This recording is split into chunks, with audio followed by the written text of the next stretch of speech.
We have an update on a cold case in Orange County that we've been following. The suspect arrested for the murder last week is now out of jail. Edward Hawley was wanted for the death of his ex-girlfriend, Megan McDonald. Authorities say he killed her in Wallkill 20 years ago, but the suspect was released today because a grand jury did not indict him within a legally required 6-day window. The district attorney says police did not consult him before the arrest. The U.S. economy is slowing way down. That's according to a new report from the Commerce Department. In the first quarter of the year, the economy decelerated to just 1.1 in growth. The slowdown reflects the impacts from the steep rise in interest rates, but consumer spending continued growing at 3.7%. That's the fastest quarterly pace in nearly 2 years. James Corden's 8-year late-night run is coming to an end. The host of The Late Late Show is saying goodbye to focus on family. CBS News' Danya Backus spoke with Corden as he prepared for his final show tonight.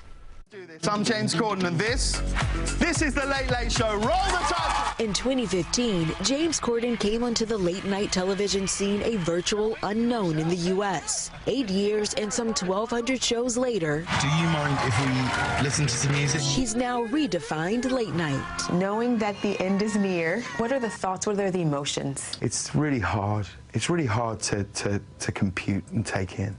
But I'm just trying to keep it together. From song parodies, Could you leave the TV on? I'm a stand. to epic rap battles, Because half the movies you make go straight to DVD. Crosswalk the Musical,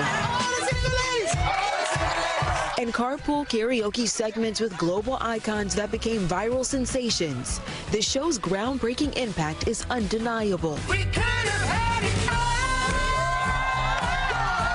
Now, they're holding nothing back for the final broadcast and primetime special. Can you give us a little glimpse? Tom Cruise and I performed as Timon and Pumbaa in the touring production of The Lion King at the Pantages Theatre, full Hakuna Matata. Of course, with 8 years of memories comes reflection.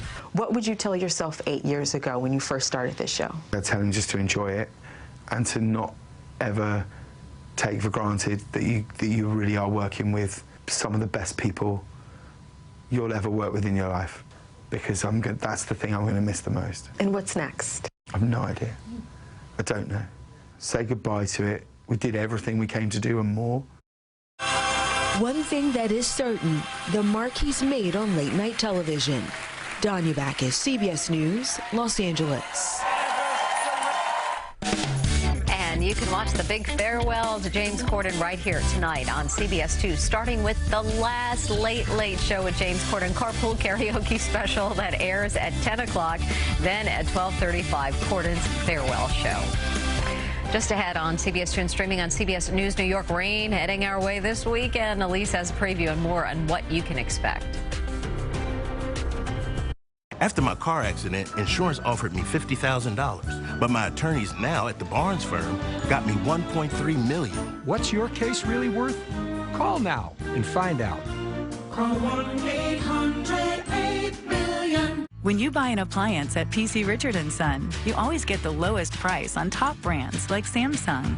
But that's not all. We also deliver it for free, install it, and stand behind it, always.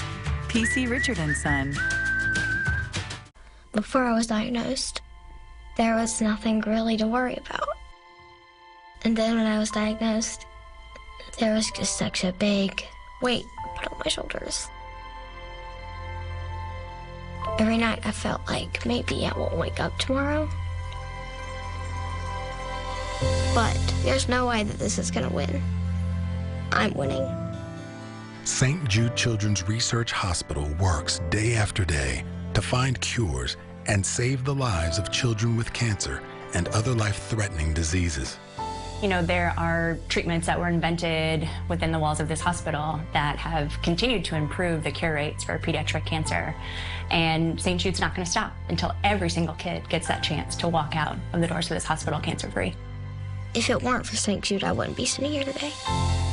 This place has really shown us the strength of what can happen when so many people work together as one. People want to be a part of the cure. Thanks to generous donors like you, families never receive a bill from St. Jude for treatment, travel, housing, or food. so they can focus on helping their child live. For just $19 a month, you'll help us continue the life-saving research and treatment these kids need. Join with your debit or credit card right now, and we'll send you this St. Jude t-shirt that you can proudly wear to show your support. I think it's the most worthwhile place to put your money when it comes to childhood cancer. Because it takes a heart for somebody to say that I'm willing to give to St. Jude so that they can help save more lives. That's huge.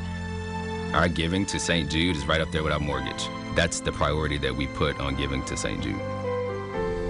Please, call or go online right now. Become a partner in hope today. Closed captioning on CBS 2 News is brought to you by Erickson Senior Living. Yellow and red alerts are in the forecast as we look ahead to the weekend. Elise Finch has been tracking all of it for us, and she's here with that first alert forecast. Oh boy, what can we expect? I know, Mary. So yeah, a lot going on. I mean, listen, we were talking earlier this month. We needed the rain. Well, now we're getting it. So this morning's rain is really sort of tapering off, as you can see. So not a whole lot left. Still a lot of clouds across the tri-state area. But what we're going to end up seeing are basically, okay, so we're basically going to end up seeing, not sure if we're on the right source here. What we're going to end up seeing are clearing skies that may entice people to want to get outside and, you know, really just take a look as things start to get a little bit brighter. We will see some brighter skies as we head into this afternoon, and we are going to see a little bit of sunshine. Folks, I don't think we're on the right source here because I'm advancing, but I'm not seeing it.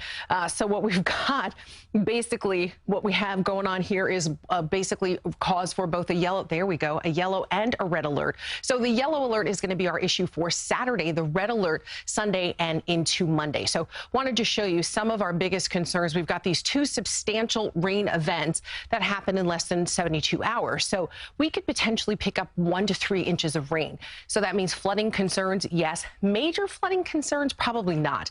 On the plus side, it could obviously erase our deficit, which is just shy of 2 inches. So we've already eaten away at some of it. We'll see even more of that go away.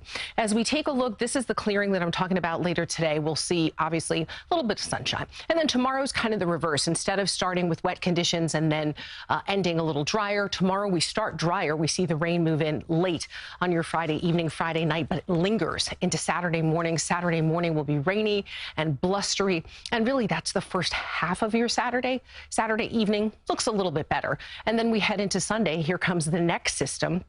And this is going to be primarily Sunday night into early Monday. That is when we're going to see a lot of activity with that system. That's the red alert. So we could easily pick up 1 to 2 inches of rain, and that's going to be just over the next few days. So your first alert 7-day forecast for today, 58 degrees, but brighter skies this afternoon.